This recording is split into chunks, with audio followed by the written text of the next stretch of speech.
Mi hija envió un mensaje de voz para su esposo, pero lo que escuché cambió mi testamento de 6,8 millones. En ese momento, sentí como si me arrancaran el alma con las manos desnudas. Hoy, voy a contarte algo que nunca pensé que contaría. Y si tú, por un segundo, sientes que esto te parece familiar, solo te pido que dejes un like y te suscribas. Me va a ayudar a continuar desahogándome. Soy Isabel García Martínez. Tengo 72 años y vivo en una casa de piedra en el barrio de Chamberí, en Madrid. Una casa que construí ladrillo a ladrillo junto a mi difunto esposo Rafael, donde crié a mis 2 hijas, y donde pensé que envejecería rodeada del amor de mi familia. Esta mañana de domingo, como cada 15 días desde hace 3 años, mi hija mayor Jimena vino a almorzar. Llegó a las 2 en punto con su esposo Rodrigo, pero sin mi nieto Miguel. Está con los abuelos paternos. Me explicó con esa sonrisa forzada que había aprendido a reconocer como una máscara. Llevaba puesto un abrigo de lana color camel que reconocí inmediatamente, el mismo que yo le había regalado por su cumpleaños número 40, comprándolo con los ahorros de 2 meses de mi pensión. Se veía elegante, impecable, pero sus ojos me miraron de esa manera que me encogía el estómago, como si fuera una molestia, como si estar ahí fuera una obligación pesada que tenía que cumplir. ¿Por qué siempre huele así esta casa, mamá?, me preguntó mientras se quitaba el abrigo y lo colgaba en la percha del recibidor, arrugando la nariz con disgusto. ¿No has pensado en ventilar mejor? Es que se siente, no sé, como encerrado. Rodrigo, desde el sofá donde ya se había acomodado sin ni siquiera saludarme con un beso, añadió con esa voz suya tan estudiadamente casual: «Amor, es normal en las casas antiguas. Ya sabes, la humedad, el tiempo. Estas construcciones viejas siempre tienen ese olor a años». No respondí. Me tragué las palabras que pugnaban por salir de mi garganta, que esa casa no olía a viejo, sino a los guisos que había cocinado durante 50 años, a las flores que cultivaba en el patio trasero, a los libros que Rafael había leído en voz alta junto a la chimenea, a la vida que habíamos construido con amor y sacrificio. En cambio, me dirigí a la cocina con pasos que ya no eran tan firmes como antes.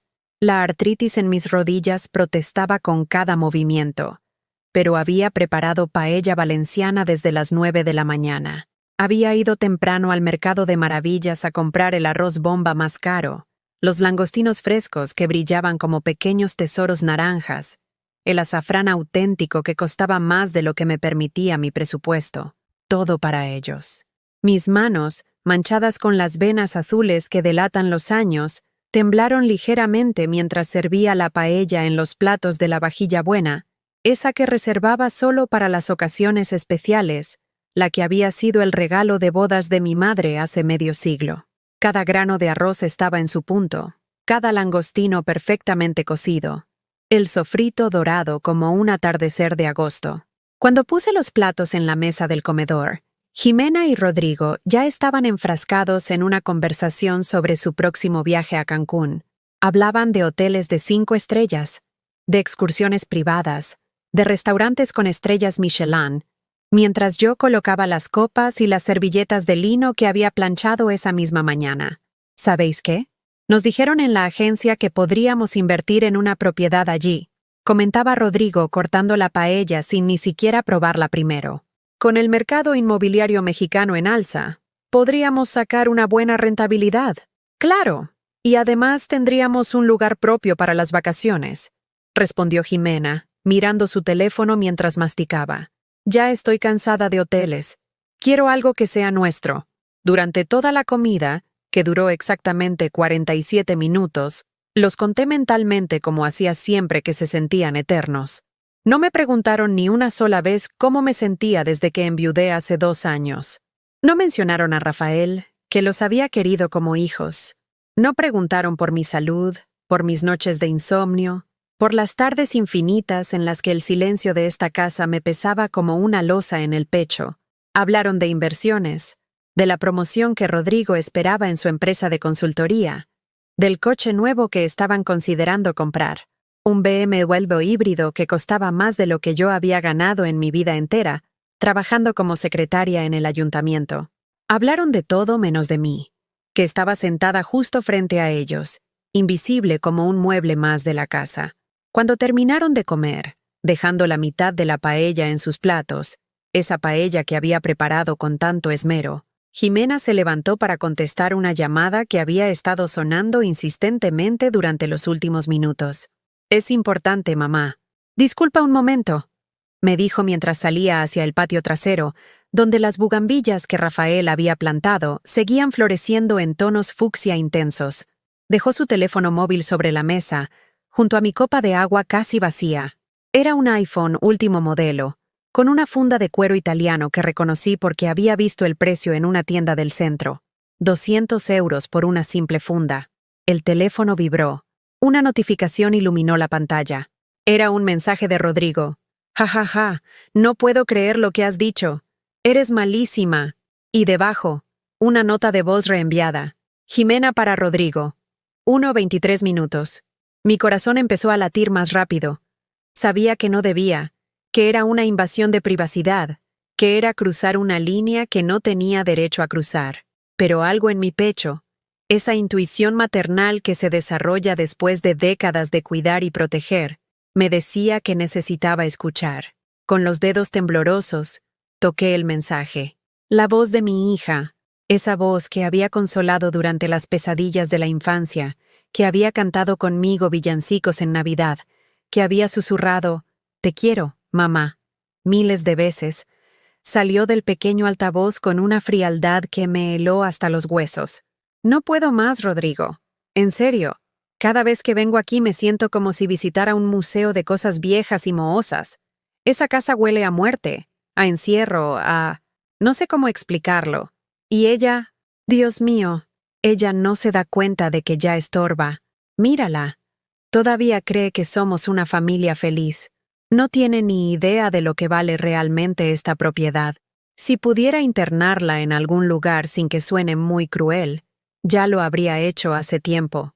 Pero ya sabes cómo es la gente del barrio, siempre metiendo la nariz donde no los llaman. Sentí como si me hubieran dado un puñetazo en el estómago. El aire se me escapó de los pulmones y tuve que agarrarme al borde de la mesa para no caerme. Las palabras de mi hija siguieron saliendo del teléfono como cuchillos afilados. «La semana que viene voy a hablar con ese notario que conoce a Andrés. Necesitamos saber cómo están redactados exactamente los papeles del testamento, porque si esperamos mucho más, se va a gastar todo en tonterías y medicinas. ¿Tú te imaginas? 6.800.000 euros desperdiciados en una vieja que ni siquiera sabe qué día es. El mundo se detuvo a mi alrededor. 6.800.000 euros. El patrimonio que Rafael y yo habíamos construido durante 50 años de trabajo honrado, de privaciones, de sueños cumplidos centavo a centavo. Mi hija conocía el valor exacto de nuestra herencia. Lo único bueno, continuó la grabación, es que está cada vez más chocha. El otro día me preguntó 3 veces la misma cosa en 5 minutos. Con un poco de suerte, podemos acelerar el proceso. Acelerar el proceso. Como si fuera un trámite administrativo. Como si mi vida, mi dignidad, mi derecho a existir fueran obstáculos burocráticos que había que resolver. Con manos que ya no me obedecían, devolví el teléfono exactamente al lugar donde estaba. Me levanté como pude, murmuré algo sobre ir al baño, y caminé por el pasillo que había recorrido miles de veces, pero que ahora se sentía extraño, hostil, como si fuera la primera vez que pisaba esa casa. Me encerré en el baño y me senté en el borde de la bañera donde Rafael y yo habíamos bañado a nuestras hijas cuando eran pequeñas. Y allí, rodeada por los azulejos azules que habíamos puesto juntos una primavera de 1985, lloré en silencio, mordiendo una toalla para que no se escucharan mis sollozos. Mi propia hija, mi propia sangre, la niña que había llevado en mi vientre durante 9 meses, que había alimentado con mi pecho, que había mecido en mis brazos durante noches de fiebre. Esa misma persona me veía como un estorbo, como una cosa vieja que había que quitar del medio. Y lo peor de todo era darme cuenta de que llevaba años sintiéndolo, pero negándome a verlo. Esa noche no pude cerrar los ojos. Me quedé sentada en el salón, rodeada de las fotografías que habían sido testigos de mi vida entera. Sobre la cómoda de caoba que Rafael había restaurado con sus propias manos, estaban los retratos de Jimena desde niña, su primera comunión con ese vestido blanco que me costó 2 meses de ahorros, su graduación universitaria donde lloraba de orgullo mientras ella recibía su título de administración de empresas, su boda en la iglesia de San Antón, donde yo misma bordé las flores de su velo durante las madrugadas de invierno. ¿Cómo había llegado hasta aquí? ¿En qué momento la niña que solía abrazarme y decirme, «Mami, cuando sea mayor quiero ser como tú», se había convertido en esta mujer fría que hablaba de mí como si fuera basura?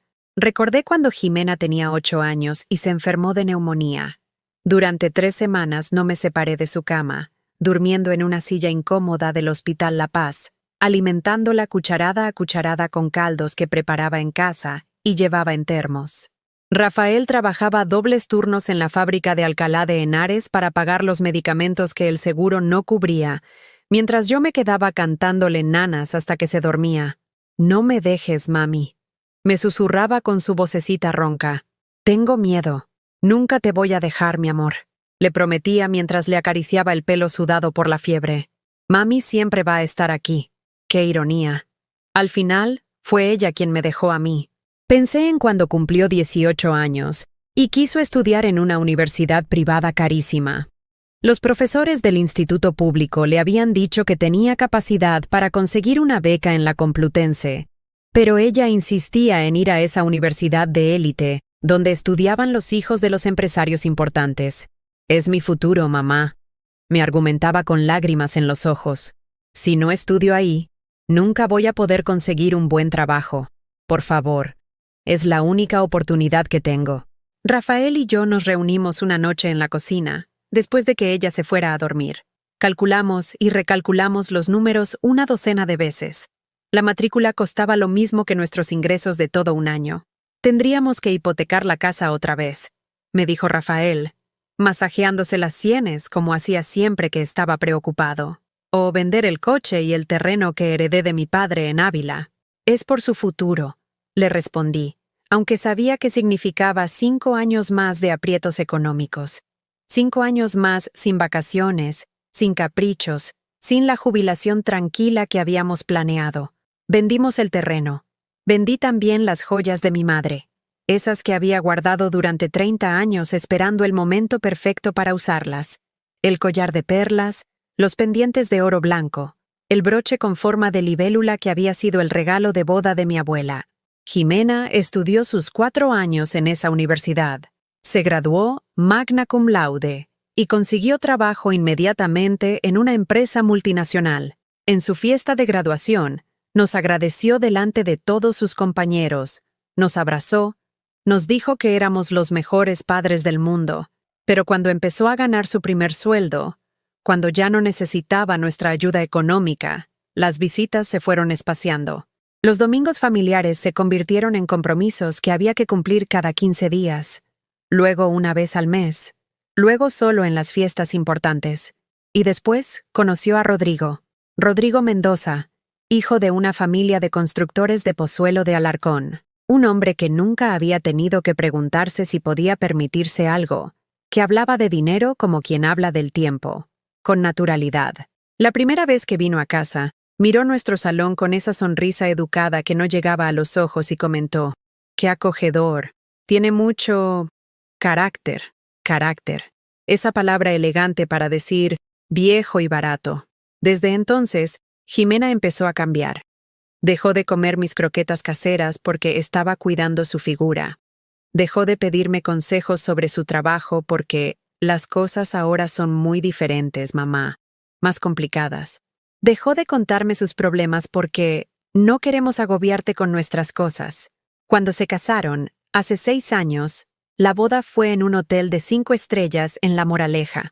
Una celebración de 200 invitados, donde Rafael y yo nos sentimos como actores secundarios en una obra que no entendíamos.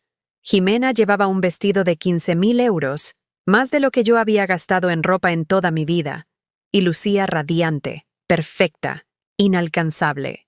Durante el baile, cuando se acercó a nosotros, le dije: «Estás preciosa, hija. Papá y yo estamos muy orgullosos.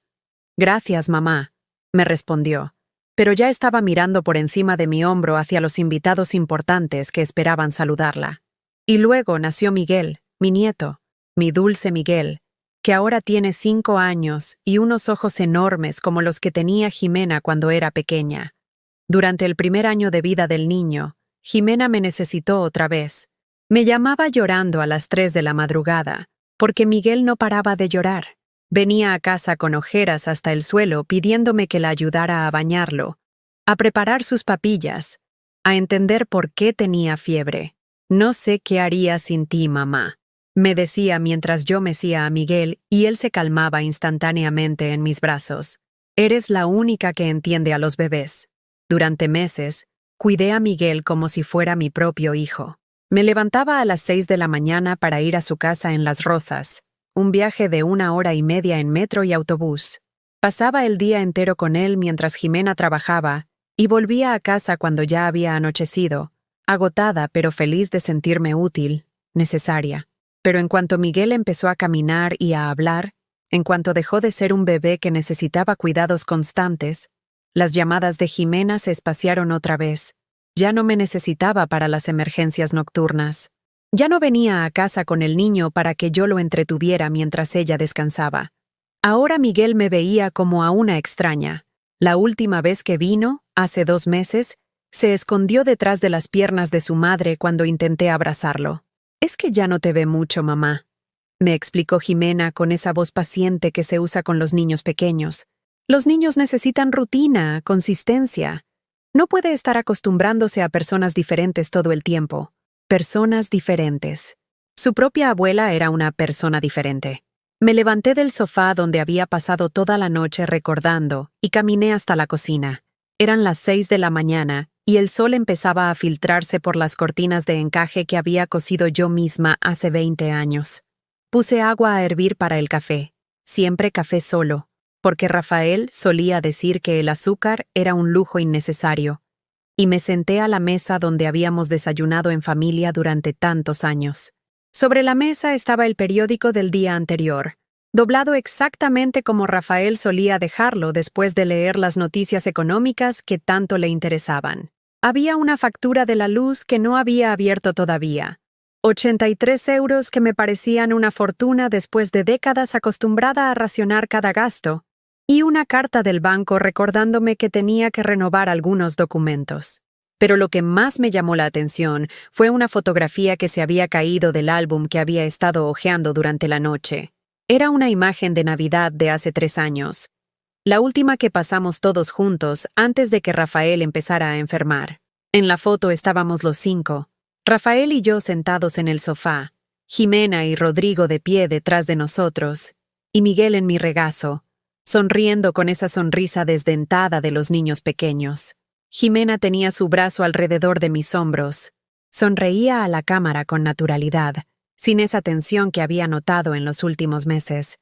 Parecía genuinamente feliz de estar ahí, con nosotros, en nuestra casa modesta con sus muebles viejos y sus paredes que olían a historia. ¿Qué había pasado? ¿Cuándo exactamente había empezado a verme como un estorbo? ¿Había sido gradual, como una enfermedad silenciosa que va avanzando sin síntomas visibles? ¿O había sido algo específico? ¿Algún momento en el que decidió que ya no me quería en su vida? Intenté recordar la última vez que Jimena me había hecho sentir querida, valorada, importante. No las visitas de compromiso de los domingos, no las llamadas rápidas para preguntarme si estaba bien antes de colgar inmediatamente, no los regalos caros en mi cumpleaños que parecían más una obligación que un gesto de amor. La última vez que realmente sentí su cariño. Y no pude recordarla. El café se había enfriado en mis manos mientras pensaba. Lo bebí de todos modos, amargo y tibio, como un castigo que me merecía por haber sido tan ingenua, tan ciega, tan dispuesta a creer que el amor incondicional que yo sentía por mi hija era correspondido. En ese momento sonó el teléfono. Eran las 7:30 de la mañana. ¿Quién podía llamar tan temprano? Era Marta, mi hija menor, desde Guadalajara, México, donde vivía con su esposo y sus 2 hijos desde hace 8 años. ¿Mamá? Perdona que te llame tan pronto, pero aquí son las 12:30 de la noche y no podía esperar más. ¿Cómo estás? Anoche soñé contigo y me desperté preocupada. Su voz cálida, sin pretensiones, llena de preocupación genuina, me hizo estallar en llanto. Marta. Ay, hija mía. ¿Qué pasa, mamá? ¿Estás bien? ¿Ha pasado algo? Y por primera vez en años, alguien me preguntaba qué me pasaba, y realmente quería escuchar la respuesta. Le conté todo a Marta. Cada palabra del audio, cada gesto despreciativo, cada mirada de asco que había recibido de Jimena en los últimos meses. Mi hija menor me escuchó en silencio, solo interrumpiendo para preguntarme si estaba segura de lo que había oído. Mamá, esto es horrible, me dijo finalmente, y pude escuchar que también estaba llorando. ¿Cómo puedes ser tan cruel? Después de todo lo que has hecho por ella. No sé qué hacer, Marta. Me siento como si fuera invisible en mi propia casa, como si molestara por existir. Mamá, escúchame bien. Tú no molestas a nadie.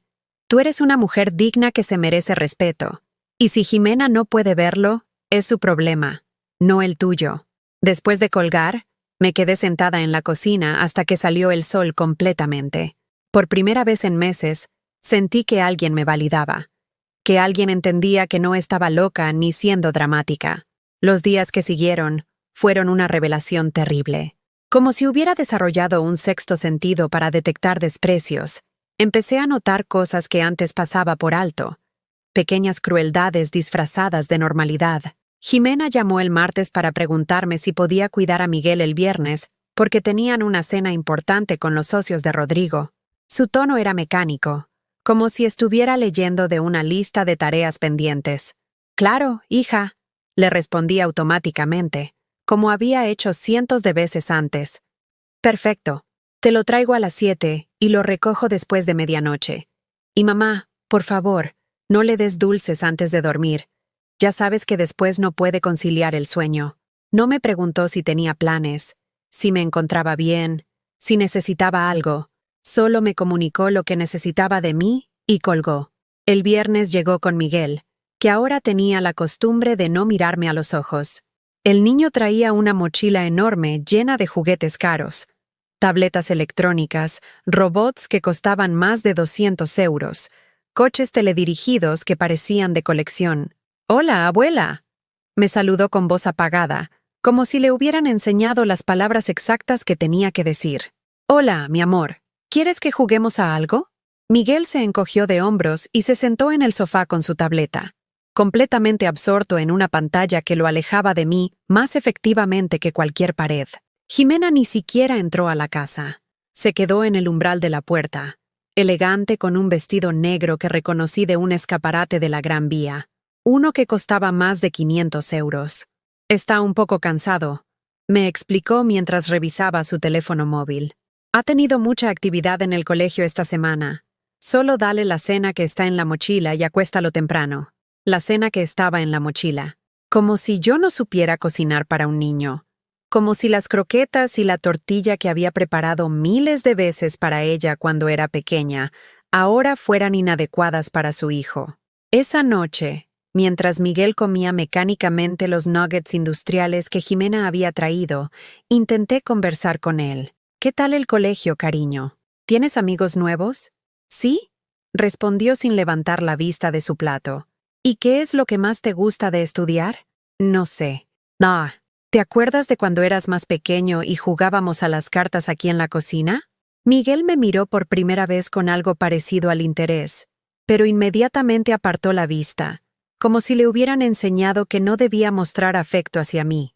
«Mamá dice que eres muy mayor y que te olvidas de las cosas», murmuró mientras pinchaba un nugget con el tenedor. Sentí como si me hubieran abofeteado. ¿Jimena le había dicho eso? ¿Le había contado a su propio hijo que su abuela estaba senil? ¿Que no era de fiar?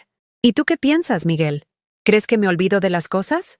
El niño se encogió de hombros otra vez, incómodo, como si le estuviera haciendo una pregunta demasiado complicada para su edad. Cuando Jimena volvió a las 12:30 de la noche, olía a perfume caro y vino. Tenía las mejillas sonrosadas y los ojos brillantes de quien ha pasado una velada agradable rodeada de gente importante. «¿Cómo se ha portado?», me preguntó mientras recogía las cosas de Miguel, que se había quedado dormido en el sofá. Muy bien, como siempre. Perfecto. Bueno, mamá, nos vamos ya. Mañana Miguel tiene fútbol temprano. No me dio las gracias. No me preguntó cómo había pasado yo la noche. No se dio cuenta de que había limpiado toda la casa, preparado la merienda favorita de Miguel, aunque él no la había tocado, y había planchado incluso la ropa que traía en la mochila. Simplemente cargó con su hijo dormido, murmuró un «hasta luego» sin mirarme a los ojos y se marchó. Me quedé de pie en la puerta, viendo cómo se alejaba su coche por la calle vacía. Un BMW gris metalizado que brillaba bajo las farolas como una promesa de la vida que yo nunca tendría. Al día siguiente era mi cumpleaños. Cumplía 73 años. Esperé toda la mañana una llamada, un mensaje, algo que me indicara que Jimena se acordaba. Preparé un café especial, me puse el vestido azul que Rafael siempre decía que me favorecía. Me peiné con cuidado, como si arreglarme pudiera cambiar algo. Como si estar presentable fuera a hacer que mi hija se acordara de que había venido al mundo un 15 de octubre de hace 73 años. A las 2 de la tarde recibí un mensaje de WhatsApp. «Feliz cumpleaños, mamá. Que pases un buen día». Un emoji. Mi vida se había reducido a un emoji enviado desde un teléfono móvil. Marta me llamó desde México a las 5 de la tarde, las 11 de la mañana en su horario, y cantó el cumpleaños feliz por teléfono. Sus hijos, mis nietos, que apenas conocía por videollamadas esporádicas, gritaron «¡Feliz cumpleaños, abuela!». Al fondo, me enviaron fotos de una tarta que habían hecho para mí, aunque estuviéramos separadas por un océano. «Mamá, el año que viene vamos a visitarte», me prometió Marta. «Ya tenemos dinero ahorrado para los billetes. Los niños quieren conocer Madrid y yo necesito abrazarte». Lloré durante 20 minutos después de colgar, no de tristeza, sino de una mezcla confusa de gratitud y dolor. Gratitud por tener al menos una hija que me quería. Dolor porque la otra me trataba como a una desconocida molesta. Esa noche, mientras cenaba sola una lata de fabada, porque cocinar para una persona me parecía un esfuerzo desproporcionado, sonó el timbre. Eran las 9:30. ¿Quién podía ser tan tarde? Era Jimena. Llevaba en las manos una tarta comprada en una pastelería cara del centro, todavía con la pegatina del precio, 35 euros. «Perdona que venga tan tarde, mamá. Se me había olvidado completamente que era tu cumpleaños. Hemos estado liados con no sé qué cosas del trabajo de Rodrigo. Pero bueno, aquí estoy». Se me había olvidado completamente. Las palabras resonaron en mi cabeza como campanadas de una iglesia lejana. «Gracias, hija», conseguí decir mientras ella ponía la tarta sobre la mesa de la cocina sin siquiera quitarse el abrigo. «¿Has tenido un buen día?», me preguntó. Pero ya estaba mirando su reloj, calculando cuánto tiempo tenía que quedarse para cumplir con el protocolo mínimo de cortesía filial. «Sí, tranquilo. Me alegro. Bueno, no puedo quedarme mucho porque mañana madrugo. Pero quería pasar aunque fuera un momento». Cortó un trozo de tarta.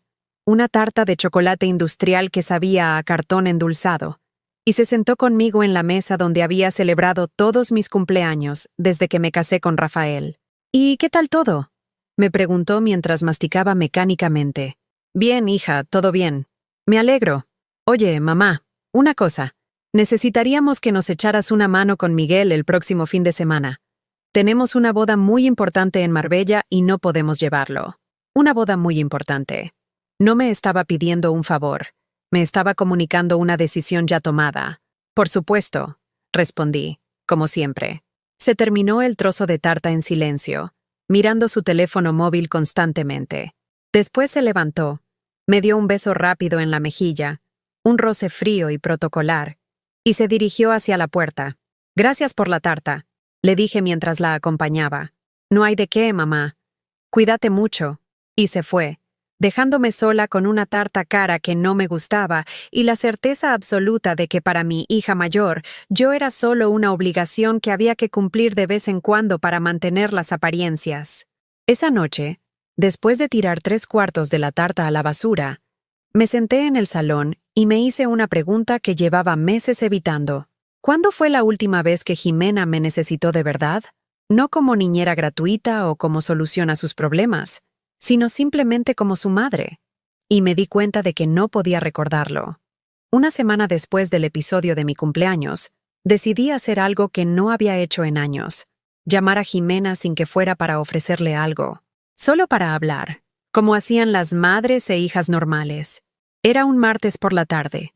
Sabía que a esa hora ella ya habría salido de la oficina, pero aún no habría llegado a recoger a Miguel del colegio. Marqué su número con dedos temblorosos, ensayando mentalmente qué le iba a decir. El teléfono sonó 5 veces antes de que contestara. ¿Sí? Su voz sonaba impaciente, como si la hubiera interrumpido en algo importante. Hola, Jimena. Soy mamá. Ah, hola, mamá. ¿Pasa algo? Estoy un poco liada ahora. No, no pasa nada. Solo quería saber cómo estás. Hace días que no hablamos. Un silencio incómodo se extendió por la línea telefónica. Podía escuchar el ruido del tráfico de fondo, el sonido de sus tacones sobre el pavimento mientras caminaba. Estoy bien, mamá. Todo normal. Oye, ¿esto es urgente? Porque tengo que recoger a Miguel y después tengo una reunión. No, no es urgente. Solo... ¿Cómo está Miguel? ¿Qué tal el colegio? Bien, mamá. Todo bien.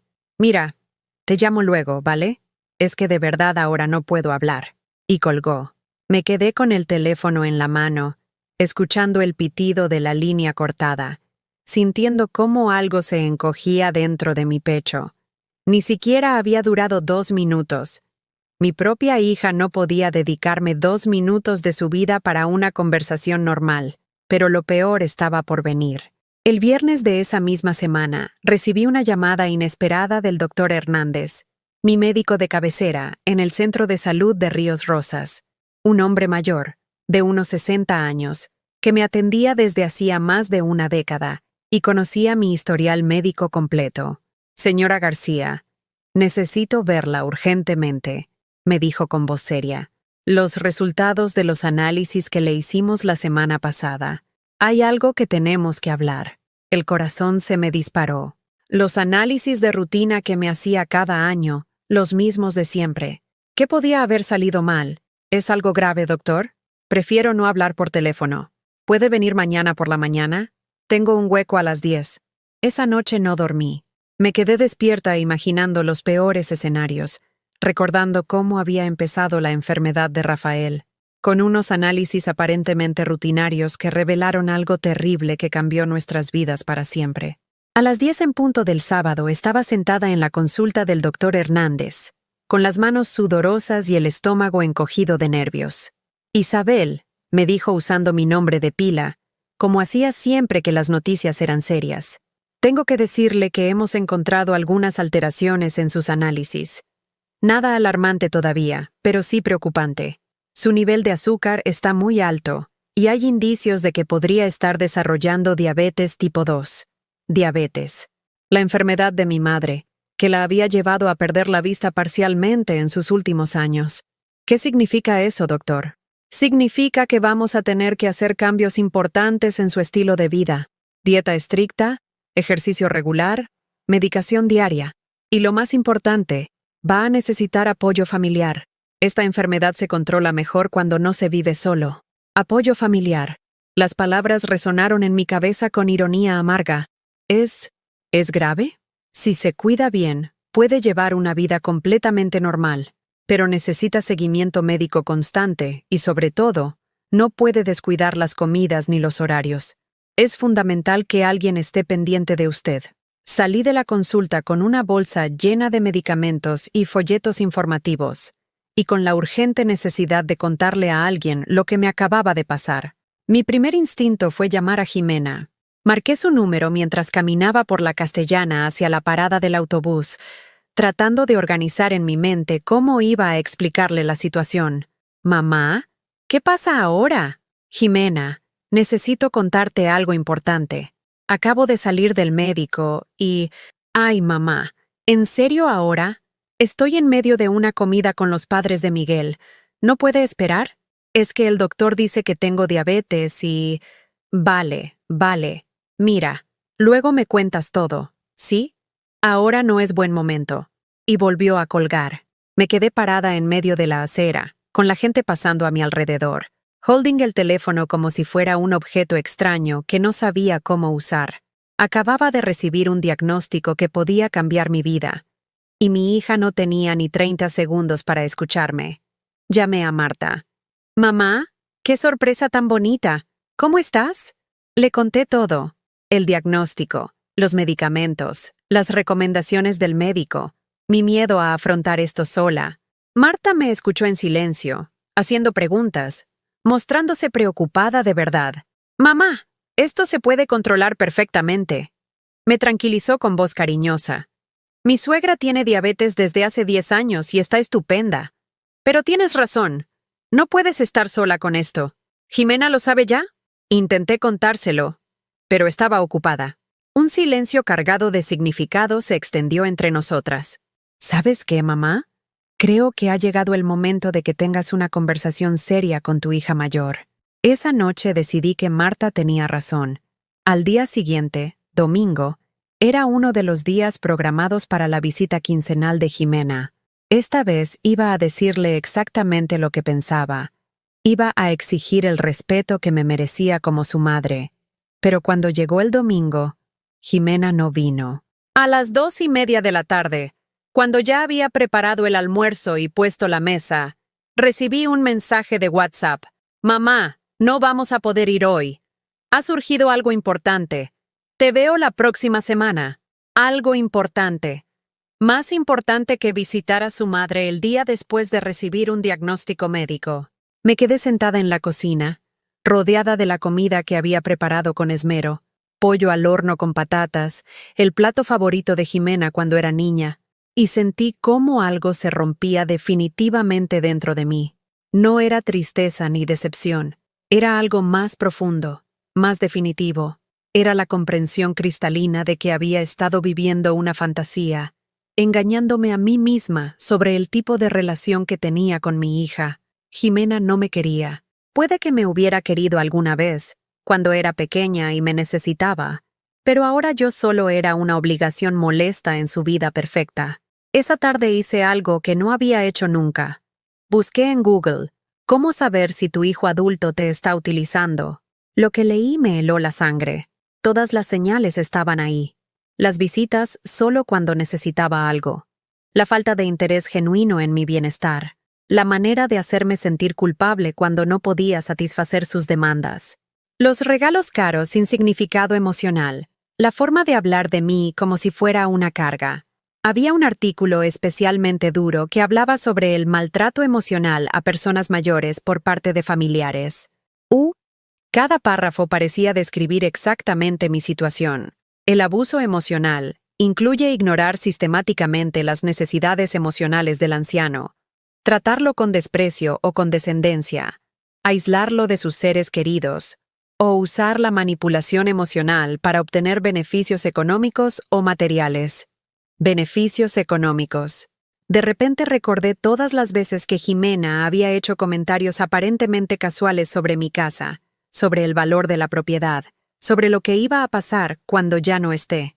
Recordé el audio que había escuchado por accidente, donde hablaba de los 6.800.000 euros como si ya fueran suyos. Cerré el ordenador y me fui a la cama, pero no para dormir. Me fui para tomar una decisión que llevaba meses, tal vez años, posponiendo. Al día siguiente iba a hacer algo que nunca pensé que tendría que hacer. Iba a defenderte de mi propia hija. Pero antes, necesitaba averiguar exactamente qué había detrás de su comportamiento. Necesitaba saber si realmente estaba planeando algo más que simplemente esperar a que me muriera para heredar. El lunes por la mañana llamé al banco donde Rafael y yo habíamos tenido nuestras cuentas durante 30 años. Pedí hablar con la directora, Mercedes Vázquez, una mujer de mi edad que conocía toda nuestra situación financiera. «Buenos días, Mercedes. Soy Isabel García, la viuda de Rafael García». «Isabel, ¿cómo está usted? Hacía tiempo que no la veíamos por aquí». «Bien, Mercedes, gracias. Mire, la llamo porque necesito que me informe sobre cualquier movimiento inusual en nuestras cuentas, cualquier consulta, cualquier intento de acceso, cualquier cosa que pueda parecerle extraña». Un silencio breve. «¿Ha ocurrido algo, Isabel? ¿Se encuentra bien?» «Digamos que tengo motivos para estar preocupada por la seguridad de mis activos». Entiendo. Déjeme revisar su historial. Efectivamente, hemos tenido algunas consultas telefónicas en las últimas semanas. Alguien preguntando por el estado de sus cuentas, por los procedimientos para transferencias grandes, por cuestiones testamentarias. Se me cortó la respiración. ¿Quién estaba preguntando? Una mujer que se identificó como su hija, Jimena García. Dijo que usted la había autorizado a hacer consultas por teléfono, porque ya no podía desplazarse fácilmente al banco. Mi propia hija había mentido para obtener información sobre mi dinero. Había usado mi supuesta incapacidad como excusa para espiar mis cuentas bancarias. Mercedes, le dije con voz temblorosa, yo nunca autoricé a nadie a hacer consultas sobre mis cuentas. Y me desplazo perfectamente bien. Oh, Dios mío. Isabel, esto es muy grave. Voy a tener que activar inmediatamente los protocolos de seguridad. ¿Puede venir al banco hoy mismo? Necesitamos cambiar todas sus claves de acceso y revisar cualquier autorización que pueda haber en su nombre. Colgué el teléfono con las manos temblando. No era solo desprecio emocional. No era solo que me viera como una carga. Jimena me estaba robando. Esa misma tarde fui al banco como una mujer poseída. Mercedes me recibió en su oficina privada, un espacio acristalado donde habían pasado tantos momentos importantes de mi vida. La firma de la hipoteca de la casa, la apertura de las cuentas de ahorro para las niñas, los trámites después de la muerte de Rafael. «Isabel, siéntese por favor», me dijo Mercedes con gesto grave. He estado revisando todo el historial, y la situación es más seria de lo que pensaba. Puso delante de mí una carpeta llena de documentos. Registros telefónicos, consultas online, intentos de acceso a información confidencial. Su hija ha llamado 6 veces en el último mes. Me explicó mientras señalaba las fechas en una hoja.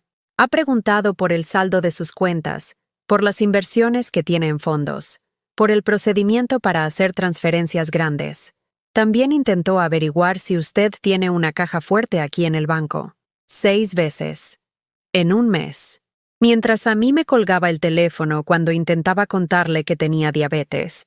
Pero lo más preocupante, continuó Mercedes, es que en la última llamada, hace 3 días, preguntó específicamente por los documentos de su testamento. Quería saber si nosotros teníamos copia y cuál era el procedimiento en caso de... Bueno, en caso de que usted ya no pudiera gestionar sus propios asuntos. Se me revolvió el estómago. Jimena no solo estaba espiando mi dinero, estaba planeando activamente mi futuro como si yo ya estuviera muerta o incapacitada. Mercedes, quiero cambiar todos mis códigos de acceso inmediatamente. Quiero que se prohíba dar cualquier información sobre mis cuentas a cualquier persona, incluida mi hija, y quiero saber exactamente qué opciones tengo para proteger mis bienes. Por supuesto, Isabel, pero hay algo más que debería saber. Hemos detectado que alguien ha estado intentando acceder a su banca online. Los intentos fallidos se registran automáticamente en nuestro sistema. Me enseñó una pantalla del ordenador donde aparecían múltiples intentos de acceso con contraseñas incorrectas. Los intentos habían empezado hace 2 meses, siempre en horarios de oficina, siempre desde la misma dirección IP. ¿Puede averiguar desde dónde se hicieron estos intentos? Mercedes tecleó algo en su ordenador. La dirección IP corresponde a una empresa de consultoría financiera en Las Rosas. Las Rosas, donde trabajaba Rodrigo, donde vivían Jimena y él. Isabel, me dijo Mercedes inclinándose hacia adelante. Creo que debería hablar con un abogado. Lo que me está contando podría constituir un delito de estafa o apropiación indebida en grado de tentativa. Salí del banco con todos mis códigos cambiados y una cita concertada para el día siguiente con un abogado especializado en derecho de familia. Pero lo más importante, salí con una claridad mental que no había tenido en meses. Por primera vez en años me sentía furiosa. No triste, no decepcionada, no confundida, furiosa. Y la furia, descubrí, era muchísimo mejor que la autocompasión. Esa noche, cuando Jimena me llamó a las 10:30 como si nada hubiera pasado, estaba preparada. «Hola, mamá, ¿qué tal el día?» Su voz sonaba normal, casual, como si no acabara de intentar robarme los ahorros de toda una vida. «Muy interesante, Jimena», le respondí con una calma que me sorprendió a mí misma. «He estado en el banco. Un silencio breve, casi imperceptible, pero lo noté. Ah, ¿sí? ¿Todo bien con las cuentas? Muy bien. De hecho, he hecho algunos cambios de seguridad que creo que me convenían. Otro silencio. Este más largo. Oye, mamá, por cierto, el próximo fin de semana necesitamos que cuides a Miguel. Ya sabes, Rodrigo tiene esa conferencia en Barcelona y yo tengo que acompañarlo. Y ahí estaba. La petición automática, la asunción de que yo estaría disponible, la completa falta de consideración hacia mis propios planes o sentimientos. Pero por primera vez en mi vida adulta, dije algo que nunca había dicho antes. No. El silencio se extendió tanto que pensé que se había cortado la llamada. ¿Cómo que no, mamá? ¿Que no puedo cuidar a Miguel este fin de semana?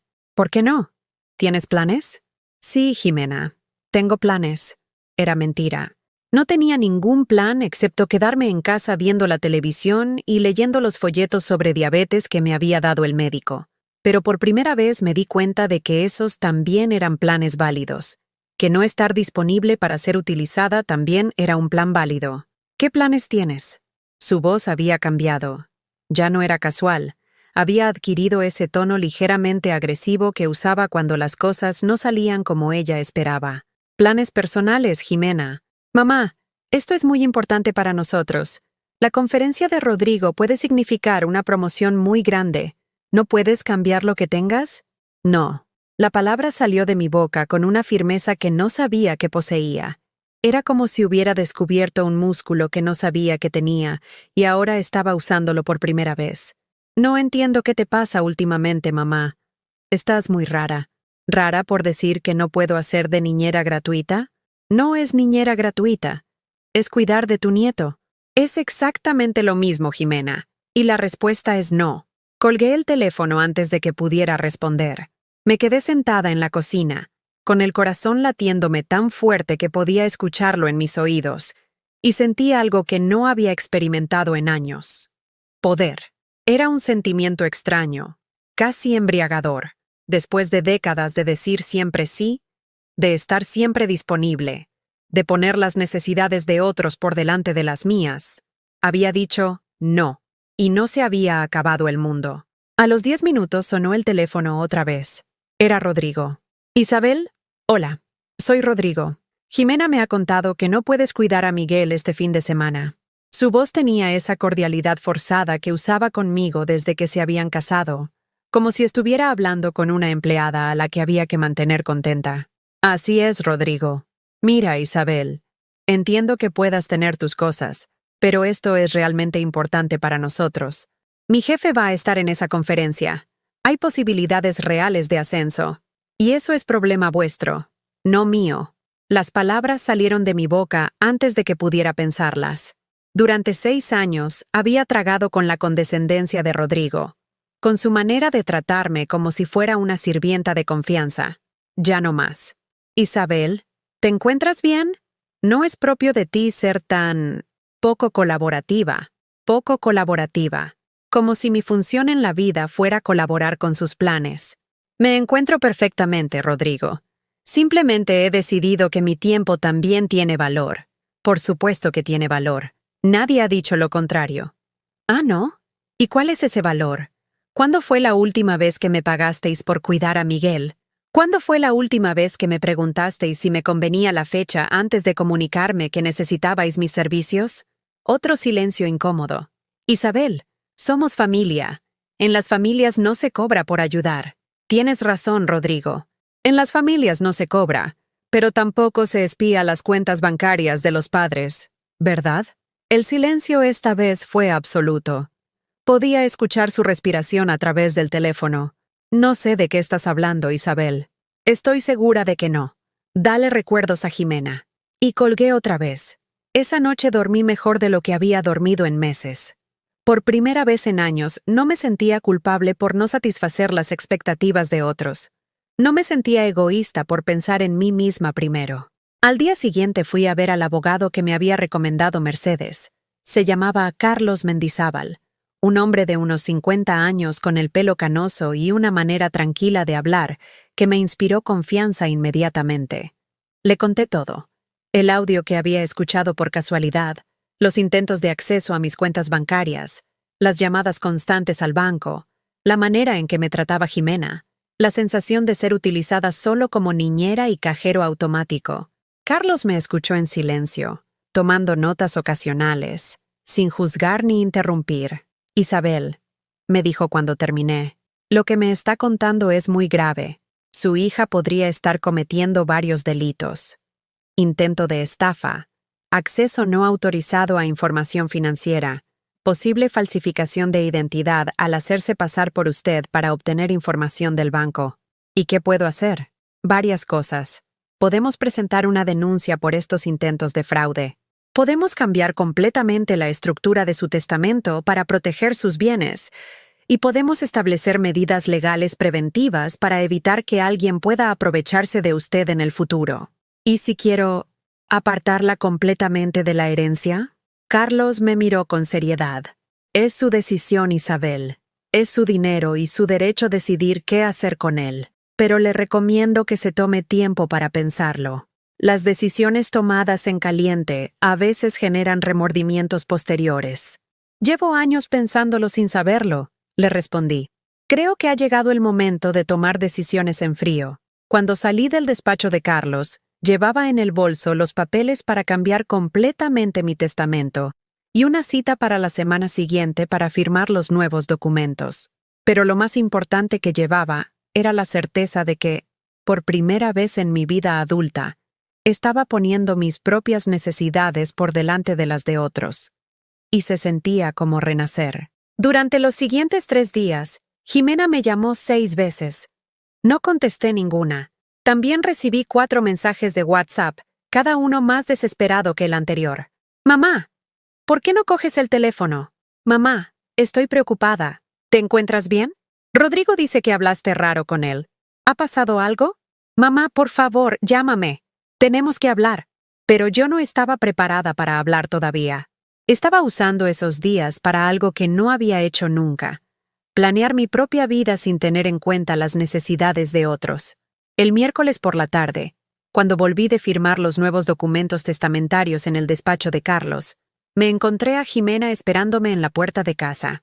Estaba apoyada contra su BMW gris, con los brazos cruzados, y una expresión que no había visto desde que era adolescente y la castigaba por llegar tarde. «Hola, mamá», me dijo con voz tensa. «Como no coges el teléfono, he venido a ver qué te pasa». «Hola, Jimena. ¿No tenías trabajo hoy? He salido antes para venir a verte. Estoy preocupada por ti». Abrí la puerta de casa y entré, seguida por ella. Por primera vez, no me preocupé por si la casa estaba ordenada o si tenía algo que ofrecerle. Simplemente me senté en mi sillón favorito, el de terciopelo verde que Rafael había elegido para mí hace 15 años, y la miré en silencio. Jimena se quedó de pie en medio del salón, incómoda, como si no supiera muy bien cómo comportarse cuando yo no corría inmediatamente a atenderla. «Mamá, ¿qué te pasa? Rodrigo me dijo que estuviste muy extraña al teléfono». «¿Extraña en qué sentido?» «Pues, no sé, poco colaborativa, como si estuvieras enfadada por algo». Ahí estaba otra vez esa palabra. Colaborativa, como si mi función fuera colaborar con sus planes. «Siéntate, Jimena». Ella obedeció, pero se sentó en el borde del sofá, como si estuviera lista para salir corriendo en cualquier momento. «Tenemos que hablar», le dije con una calma que me sorprendía a mí misma. «Vale, mamá. De eso se trata. Dime qué te pasa». «¿Tú qué crees que me pasa?» «No lo sé. Por eso estoy aquí». La miré fijamente durante unos segundos. Mi hija, mi primera hija, a la que había dado a luz después de 18 horas de dolor, a la que había amamantado durante los primeros meses de su vida despertándome cada 2 horas, a la que había cuidado durante gripes y sarampiones y pesadillas nocturnas. ¿De verdad no lo sabes, Jimena? Ella frunció el ceño, como si estuviera haciendo un esfuerzo real por entender. ¿Es porque no pude ir el domingo pasado? Mamá, ya te dije que surgió algo importante. No es por el domingo, Jimena. Entonces, ¿por qué? Es por todo. Por los últimos años. Por la manera en que me tratas. ¿Cómo que te trato mal? Vengo a verte cada 15 días, te llamo. Me llamas cuando necesitas algo. Vienes cuando necesitas que cuide a Miguel. Eso no es verdad. ¿Ah, no? Dime la última vez que viniste solo para verme. La última vez que me llamaste solo para preguntarme cómo estoy sin necesitar nada a cambio. Jimena abrió la boca para responder, pero no salieron palabras. ¿Sabes que tengo diabetes? ¿Qué? Que tengo diabetes. Me lo diagnosticaron la semana pasada. Intenté contártelo, pero estabas demasiado ocupada para escuchar. La expresión de Jimena cambió. Por un momento, vi un destello de la niña que había sido, preocupada y asustada. Mamá, yo no sabía. ¿Es grave? No lo sé, Jimena, porque no he tenido a nadie con quien hablar de ello. Pero, ¿por qué no me insististe? Si hubiera sabido... ¿Hubiera sabido qué?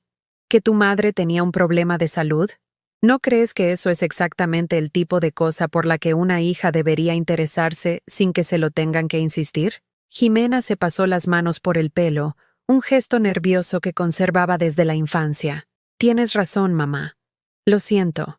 Últimamente he estado muy liada con el trabajo y... No es solo últimamente, Jimena. Es desde hace años. ¿Qué quieres decir? Quiero decir que hace tiempo que siento que solo soy útil cuando necesitas algo.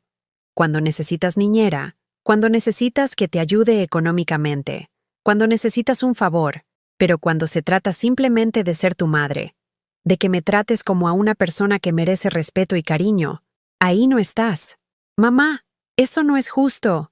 ¿No es justo? ¿Sabes lo que no es justo? Que mi propia hija haya estado llamando al banco para averiguar cuánto dinero tengo. Jimena se quedó paralizada. Todo el color desapareció de su cara.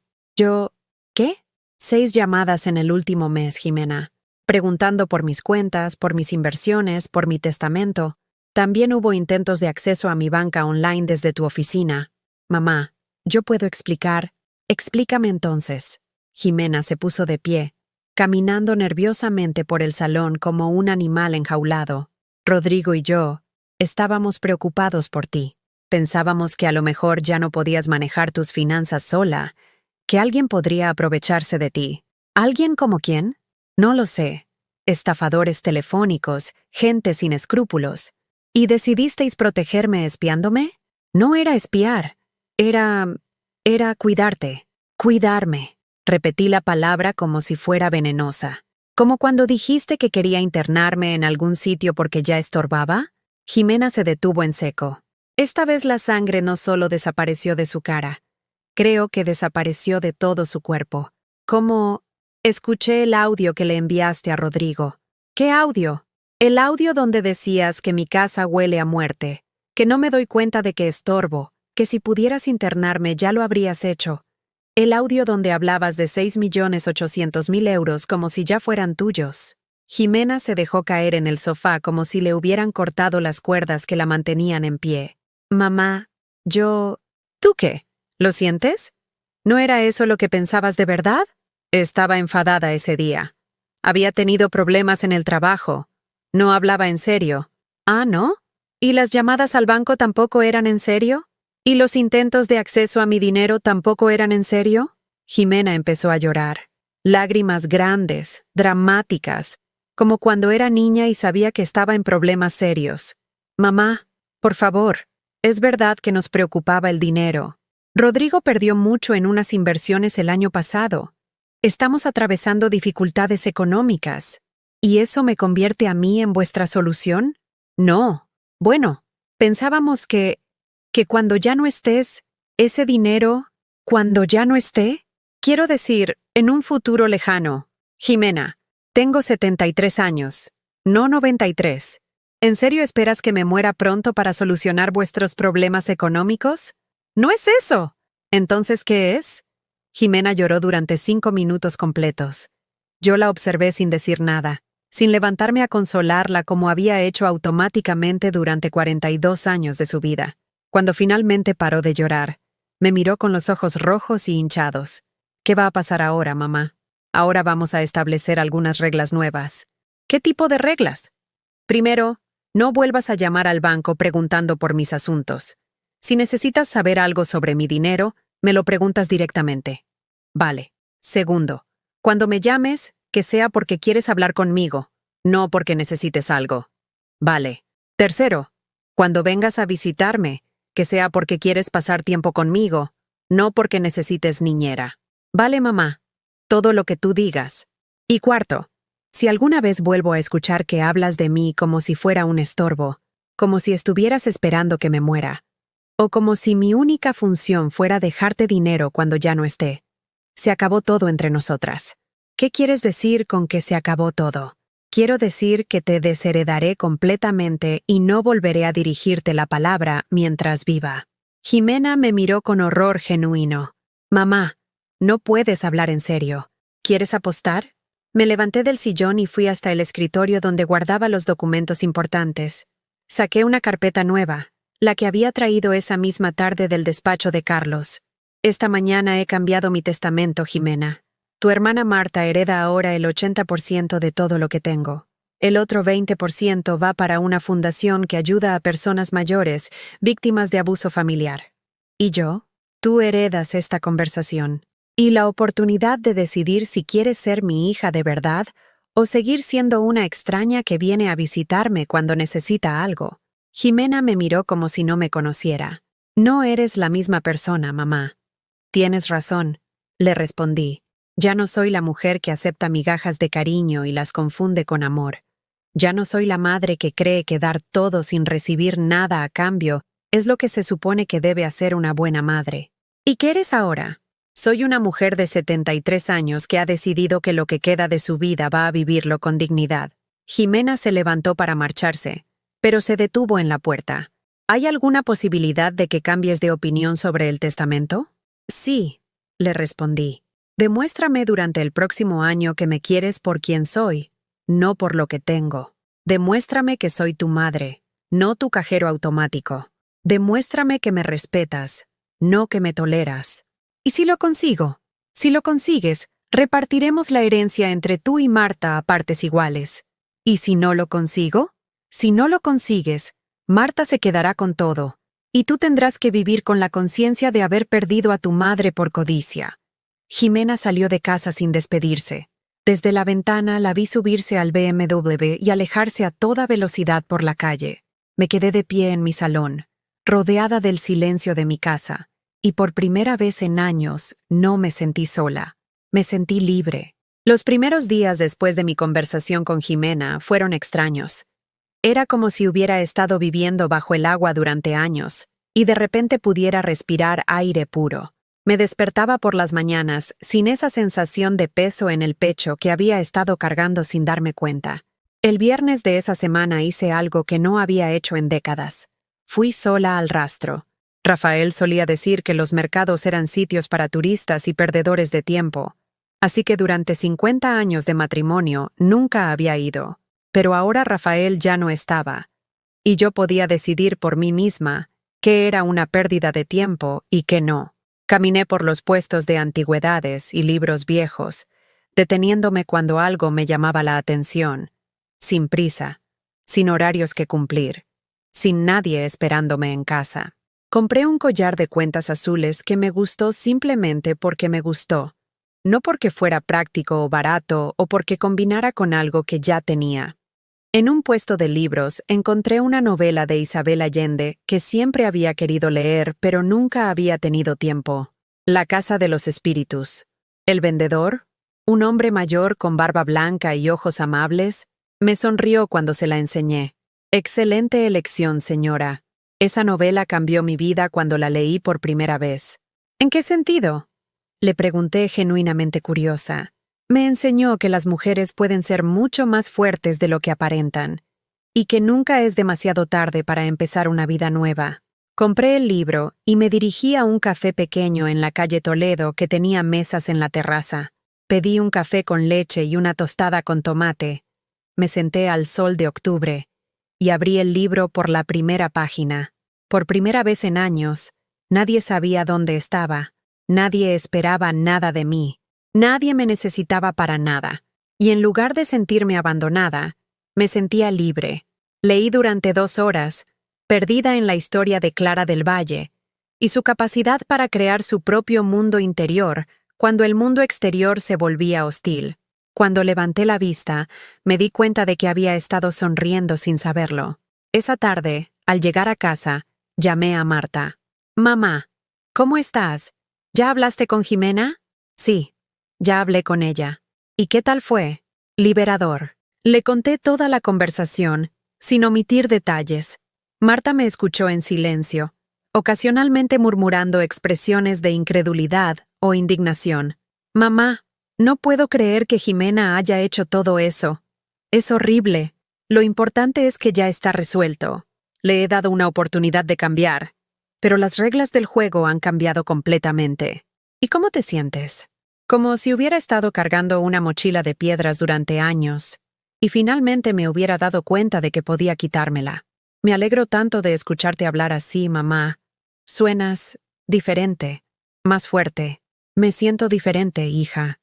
Como si hubiera recuperado una parte de mí que había perdido sin darme cuenta. ¿Y ahora qué vas a hacer? Vivir mi vida, Marta. Por primera vez en décadas, voy a vivir mi propia vida. Y eso fue exactamente lo que hice. La semana siguiente me apunté a clases de aqua aeróbicos en el polideportivo del distrito.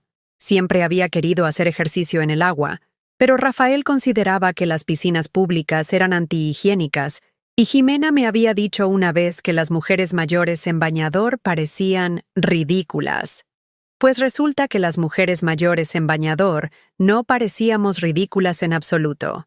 Parecíamos mujeres que habían decidido cuidar su salud y divertirse haciéndolo. El grupo era de 8 mujeres entre los 65 y los 78 años, todas con historias similares a la mía, viudas, divorciadas, o mujeres cuyos hijos ya no las necesitaban y que habían decidido hacer algo por sí mismas. La instructora se llamaba Carmen, una mujer de unos 50 años con una energía contagiosa que nos hacía reír mientras nos hacía sudar. Señoras, el agua no tiene edad, nos decía mientras nos enseñaba movimientos que creíamos imposibles para nuestros cuerpos. Y ustedes tampoco. Después de las clases, solíamos ir a tomar un café al bar del polideportivo. Era la primera vez en mi vida que tenía un grupo de amigas que no estaban relacionadas con mi marido, mis hijas o mi trabajo. Eran mis amigas, elegidas por mí, porque me gustaba su compañía. Una de ellas, Pilar, había pasado por una experiencia similar con su hijo mayor. Me costó 3 años darme cuenta de que me estaba utilizando como banco y niñera. Me contó un día mientras tomábamos café después del ejercicio. Cuando le dije basta, me acusó de ser una mala madre. ¿Puedes creerlo? ¿Y qué hiciste? Le dije que prefería ser una mala madre libre que una buena madre esclava. Ahora nos llevamos mucho mejor. Resulta que cuando dejé de estar siempre disponible, empezó a valorar el tiempo que pasábamos juntos. Sus palabras me dieron esperanza. Tal vez mi situación con Jimena no estaba perdida para siempre. También empecé a renovar la casa. No una renovación completa, sino pequeños cambios que la hacían sentirse más mía y menos como un museo de mi vida pasada. Cambié las cortinas del salón por unas más claras que dejaban entrar más luz. Compré plantas nuevas para llenar los espacios vacíos que había dejado la ausencia de Rafael y la distancia emocional de Jimena. Moví los muebles para crear un rincón de lectura junto a la ventana que daba al patio. En ese rincón puse el sillón de terciopelo verde de Rafael, una mesita pequeña para el café, una lámpara de pie que compré en una tienda de segunda mano, y una estantería baja donde coloqué los libros que estaba empezando a leer. Era mi espacio, diseñado completamente según mis gustos, sin tener que consultar con nadie ni preocuparme por si le gustaba a algún visitante. Una tarde de noviembre, mientras leía en mi rincón nuevo, sonó el teléfono. Era un número que no reconocía. ¿Señora García? Habla Mercedes Vázquez, del banco. Hola, Mercedes. ¿Ocurre algo? Quería informarle que su hija intentó acceder a información sobre sus cuentas otra vez ayer.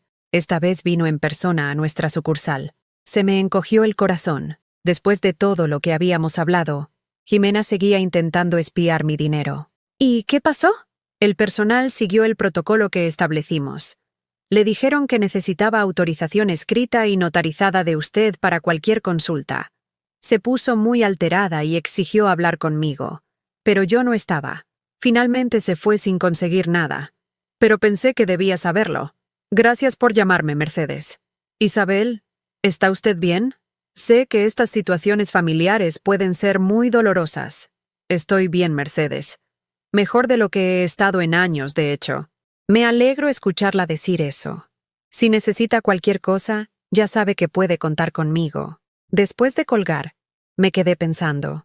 Una parte de mí se sintió traicionada otra vez. Después de nuestra conversación, después de las lágrimas de Jimena y sus promesas de cambiar, seguía intentando acceder a mi dinero a mis espaldas. Pero otra parte de mí, la parte nueva que había estado creciendo en las últimas semanas, simplemente se sintió confirmada en sus decisiones. Había hecho bien en cambiar el testamento. Había hecho bien en poner límites. Había hecho bien en protegerme. Esa noche, en lugar de quedarme despierta dándole vueltas al tema, me serví una copa de vino tinto, algo que no había hecho nunca sola. Me puse música de Manzanero en el equipo de sonido que Rafael había comprado años atrás, pero que yo apenas había usado, y me dediqué a terminar de leer La Casa de los Espíritus.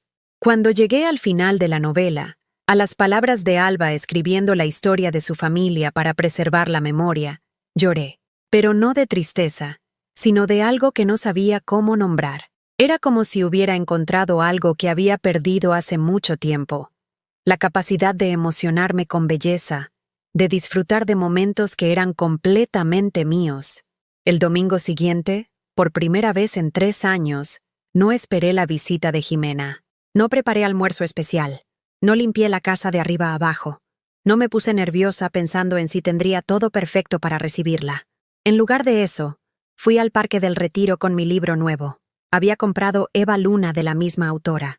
Y me senté en un banco cerca del estanque a leer y ver pasar a las familias con sus niños, a las parejas de novios, a otros jubilados como yo que habían descubierto que los domingos podían ser para ellos mismos. Alrededor de las 3 de la tarde, recibí un mensaje de WhatsApp de Jimena. ¿Estás en casa? Quería pasar a verte. Le respondí. No estoy en casa. Estoy ocupada. ¿Con qué? Con mi vida, Jimena. No hubo respuesta. Esa noche, mientras cenaba una ensalada que había preparado solo para mí, con ingredientes que me gustaban a mí, pensé en lo diferente que se sentía la soledad ahora. Durante los primeros meses después de la muerte de Rafael, la soledad había sido como una herida abierta, dolorosa y constante.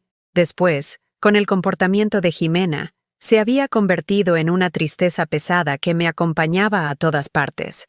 Pero ahora la soledad se sentía como elegancia, como la tranquilidad de no tener que rendir cuentas a nadie, de no tener que adaptar mis gustos a los de otros, de poder ser completamente auténtica, sin miedo al juicio o al rechazo. Por primera vez en mi vida adulta, estar sola se sentía como estar completa. 6 meses después de aquella conversación que cambió mi vida, estoy sentada en la terraza de un pequeño café en Malasaña, esperando a Marta. Ha venido a visitarme desde México, como prometió, y en unas horas nos iremos juntas de viaje a Sevilla. Será mi primer viaje en décadas que hago porque quiero hacerlo, no porque alguien más lo haya planeado o necesite que los acompañe. Mi hija menor llega corriendo, con esa energía vital que siempre la ha caracterizado. Se ve más mayor, con algunas canas que no tenía la última vez que la vi, pero sus ojos siguen siendo los mismos, cálidos, genuinos, llenos de amor sin condiciones. Mamá, me abraza como si lleváramos años sin vernos, aunque hablamos por teléfono cada semana. ¿Cómo estás? ¿Te ves, no sé, diferente, radiante? Me siento diferente. Le respondo mientras pedimos café. Me siento como si por fin hubiera aprendido a ser yo misma. ¿Y cómo es eso? Es liberador, Marta. Es como si hubiera estado toda mi vida interpretando el papel de lo que creía que debía ser. La esposa perfecta, la madre sacrificada, la mujer que siempre pone a otros primero, y de repente me diera cuenta de que podía escribir mi propio guión. Marta sonríe, pero veo preocupación en sus ojos. ¿Y Jimena? ¿Has sabido algo de ella? Durante estos 6 meses, las interacciones con mi hija mayor han sido esporádicas y tensas. Me llamó 2 veces en diciembre, conversaciones breves y forzadas donde intentó recuperar la normalidad sin reconocer realmente lo que había hecho. En enero vino a visitarme con Miguel una tarde, pero fue evidente que estaba allí por obligación, no por deseo genuino de pasar tiempo conmigo. La semana pasada recibí una carta suya, le cuento a Marta. Una carta escrita a mano, de 3 páginas. ¿Y qué decía? Muchas cosas. Que había reflexionado sobre su comportamiento, que entendía por qué estaba enfadada, que quería intentar reconstruir nuestra relación. También me contó que ella y Rodrigo están yendo a terapia de pareja porque tienen problemas económicos y eso estaba afectando su matrimonio. ¿Y tú qué le respondiste? Todavía no le he respondido, pero creo que lo voy a hacer cuando vuelva de Sevilla.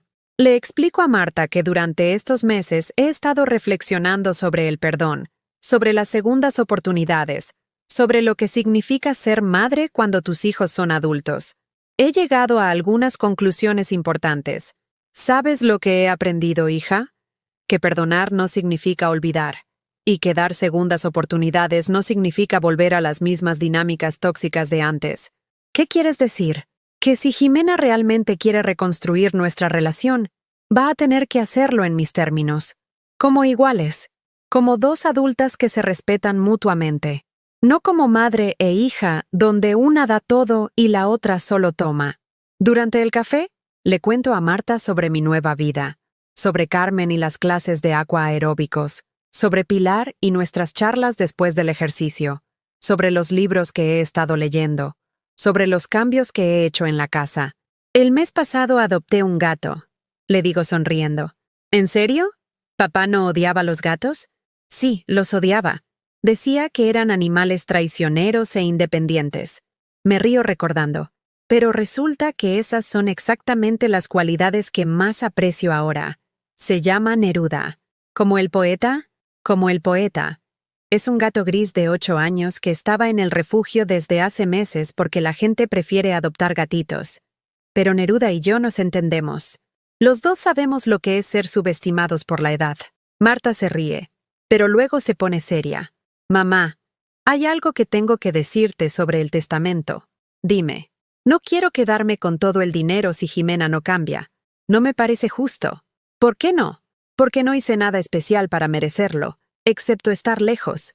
Si hubiera vivido aquí, tal vez yo también habría caído en la tentación de aprovecharte. Su honestidad me conmueve, pero también me confirma que tomé las decisiones correctas. Marta, escúchame bien. El dinero no es un premio por ser buena hija. Es mi dinero, que voy a dejar a las personas que creo que lo van a usar sabiamente y que me han tratado con respeto durante mi vida. Tú me llamas cada semana. No porque necesites algo, sino porque te importo. Tú planeas venir a visitarme con tus hijos. No porque quieras algo de mí, sino porque quieres que tus hijos conozcan a su abuela. Esa es la diferencia. ¿Y si Jimena realmente cambia? Si Jimena realmente cambia, durante un periodo suficientemente largo para que yo pueda ver que es un cambio genuino y no una estrategia, entonces modificaremos el testamento. Pero el cambio tiene que ser real, consistente y sin expectativas de recompensa.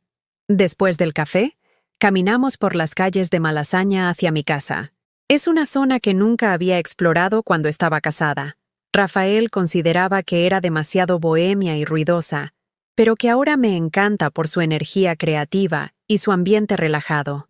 ¿Sabes qué es lo que más me gusta de mi nueva vida? Le pregunto a Marta mientras paramos frente al escaparate de una librería pequeña.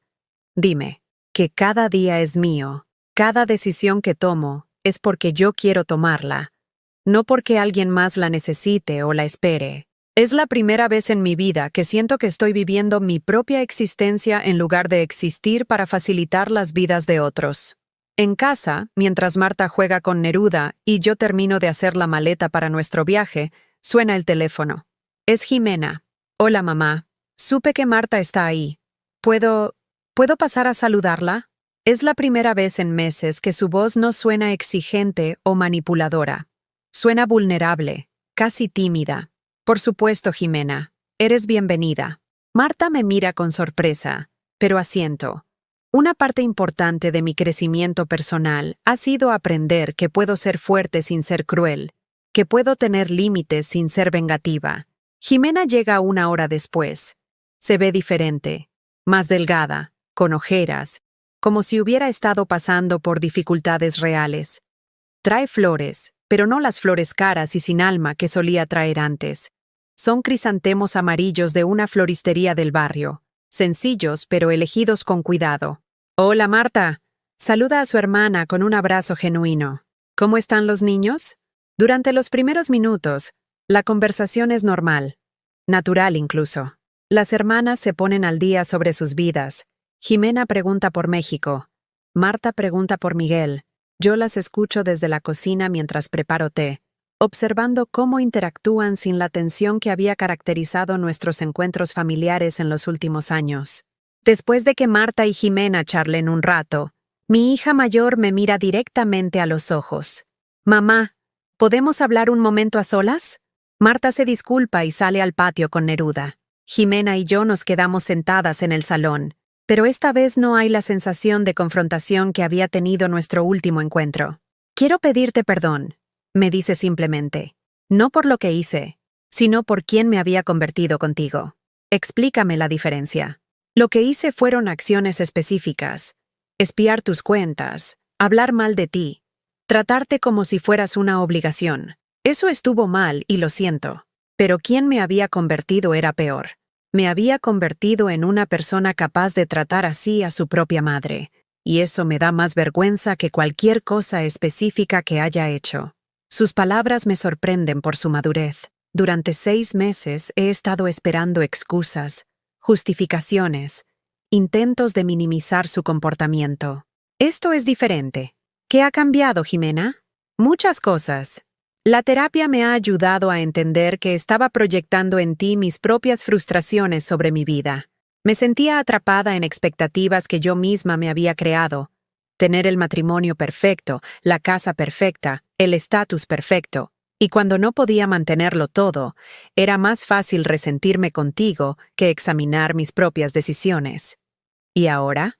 Ahora estoy aprendiendo a vivir con menos presión. Rodrigo y yo vendimos la casa grande y nos mudamos a un apartamento más pequeño. Él cambió de trabajo por uno que paga menos, pero lo estresa menos. Estamos aprendiendo a valorar cosas diferentes. ¿Y Miguel? Miguel está mejor. Resulta que cuando sus padres están menos estresados y más presentes, él también está más feliz. Se queda callada un momento. Mamá, él pregunta por ti. Dice que extraña a la abuela que le hacía croquetas. Por primera vez en meses, siento algo parecido al afecto genuino hacia mi hija mayor. ¿Qué quieres de mí, Jimena? Quiero una oportunidad de conocerte como eres ahora, no como la madre que yo necesitaba que fueras. Y quiero que tú me conozcas como soy ahora, no como la hija que te decepcionó. Eso va a llevar tiempo, lo sé, y no espero que cambies el testamento ni nada parecido. Eso ya no es lo importante. ¿A qué es lo importante entonces? Que me des la oportunidad de ser tu hija de verdad. Nos quedamos en silencio durante varios minutos. Finalmente, le extiendo mi mano. Una oportunidad, Jimena. Pero las reglas que establecí siguen vigentes. Nada de intentar manipularme, nada de tratarme como un cajero automático, nada de esperar que esté siempre disponible para lo que necesites. ¿Entendido? Si quieres reconstruir nuestra relación, va a ser como 2 mujeres adultas que se respetan mutuamente. No voy a volver a ser la madre que sacrifica todo por sus hijos sin recibir nada a cambio. No querría que lo hicieras.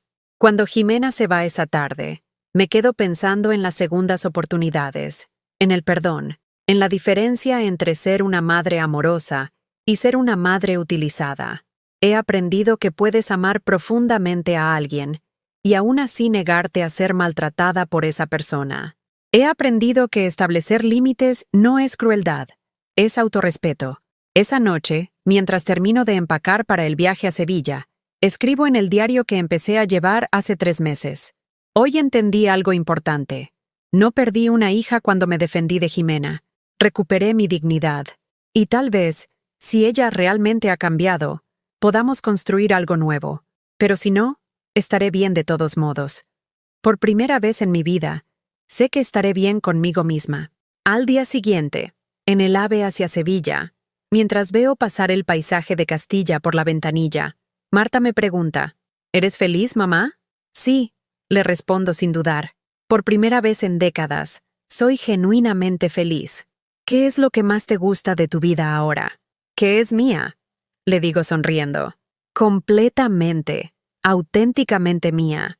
Pienso en todas las mujeres que, como yo, han pasado décadas viviendo para otros, sacrificando su identidad en el altar del amor maternal o conyugal, creyendo que esa era su función en la vida. Pienso en todas las que siguen ahí, sintiéndose culpables por querer algo para sí mismas, por cansarse de dar sin recibir, por desear ser valoradas en lugar de ser toleradas. A esas mujeres quiero decirles: nunca es demasiado tarde para elegir vivir tu propia vida. Nunca es demasiado tarde para establecer límites. Nunca es demasiado tarde para decidir que tu felicidad también importa. El amor sin respeto no es amor.